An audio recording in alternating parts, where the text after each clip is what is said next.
Okay, all right. We'll look at some analysis and also take some examples, and I'll drop some Jamb past questions on this topic. Okay, all right. So, well, I've explained this already. The formula for current, the quantity of charge over the change in time. Okay, the change in time. So it is either measured in ampere or coulomb per second. When current flows in a circuit, we show this in the diagram by adding arrows. Yeah, because it is a vector quantity. Yes, it has magnitude and it has direction. So the arrows show the direction of flow in a circuit. Yeah, you've seen a circuit, the diagrammatic representation of a circuit. You see where arrows are used in indicating um, the flow of current. The arrow shows the direction of flow in a circuit. By convection, we'll say that charge flows from the positive terminal. I said this uh, on the previous slide.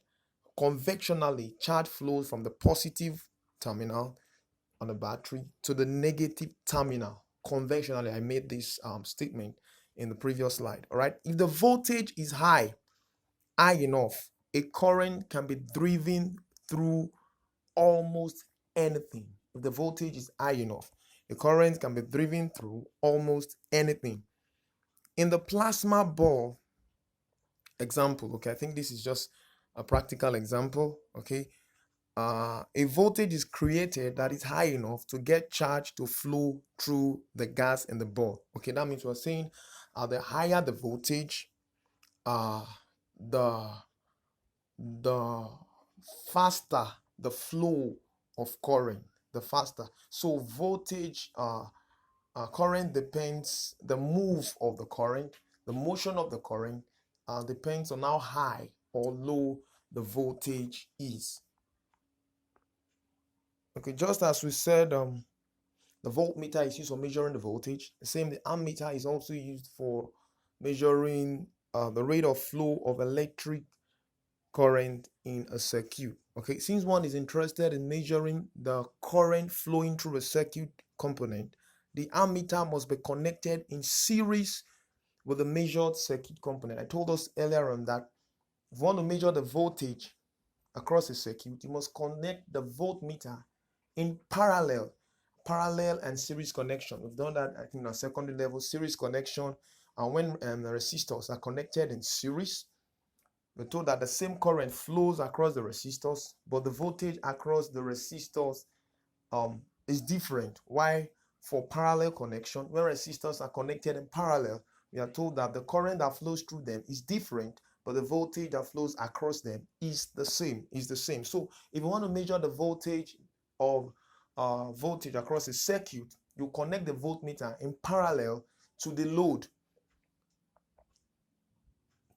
In the same vein, if you want to measure the current flowing through the circuit, you connect the ammeter in series with the load. Can you see the connection now? See the connection. The ammeter is connected in series. Okay, look at the connection, the series connection we have here. And that's the ammeter you have right over there. And quickly, as I'll bring the class to the close, a summary of the components, the symbol, and their usage. Okay, light bulb, we know what that does. It glows when charge moves through it. A battery, that's the symbol of a battery in calculations, electric circuit, provides energy for charge to move. Then you see the switch or the key. Yes, we call it switch or key. It allows the circuit to be open or closed. Resistor, it's a device for resisting the flow of charges, while resistance is the opposition to the flow of charges. So you can either represent it that way, that box form, or that zigzag form you have below. Then voltmeter is V, measures potential difference. Ammeter is A, measures current in the circuit. Then connecting lead or wire or metallic conductor connects circuit elements together. Okay, I've explained this already. The voltage voltmeter must be connected in parallel to measure voltage. Must be connected in parallel to the load or resistor to measure voltage, while the ammeter must be connected in series, all right, to the load to measure the current across the circuit. Now, quickly, let's take these examples as we bring the class to a close. An amount of charge equal to 45 coulomb moves past a point in a circuit in 1 second. What is the current in the circuit based on the analysis we've done so far? All right, so step one, analyze the question. Because it's just a breakdown of how to solve questions, current related questions. All right, we are given an amount of charge and a time and asked to calculate the current. We know that current is the rate at which charge moves past a fixed point in a circuit. So we have all the information we need. We'll have the charge, 45 coulomb. We'll have the time, 1 second. If the time is given to you in minutes or hours, you convert it to seconds. Okay, you convert it to seconds. The same thing. Sometimes the charge is given to us in either microcoulomb, kilocoulomb, nanocoulomb. We'll apply the necessary conversions to coulombs, all right, and then we divide.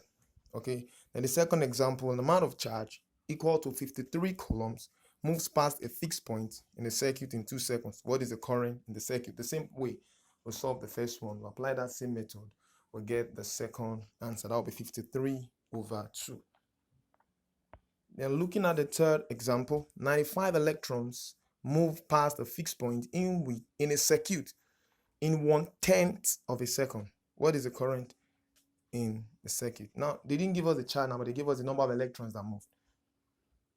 They gave us the number of electrons that moved. So what we're going to do is this. We're going to convert that to charge. How do we do that? Using the formula Q. Q equals to N times E. Q. The formula is not there. I'm saying it here. Q equals to N times E. N is the number of electrons, while E represents one charge of an electron, which is 1.6 times 10 raised to power minus 19 coulomb. That's the charge on an electron, 1.6 times 10 raised to power minus 19 coulomb. So we use that formula to get our Q. Q equals to N times E. That will be equal to 95 times 1.6 times 10 raised to power minus 19 coulomb. When you carry out the calculation, you have 1.52 times 10 raised to power minus 17 coulombs. Then you make your necessary divisions. 1/10 of a second. So carry out the calculation and you have this. Okay, can you see 1/10 of a second? So 1/10 seconds. So when you carry out the necessary calculation, do the necessary division, you're going to be having 1.52 times 10 raised to power minus 16 amperes. So we've done justice to potential difference, to electromotive force, to current, to charges, and any calculation surrounding it. So in the next class, we're going to be looking at Ohm's law, a circuit, and connections and calculations. All right.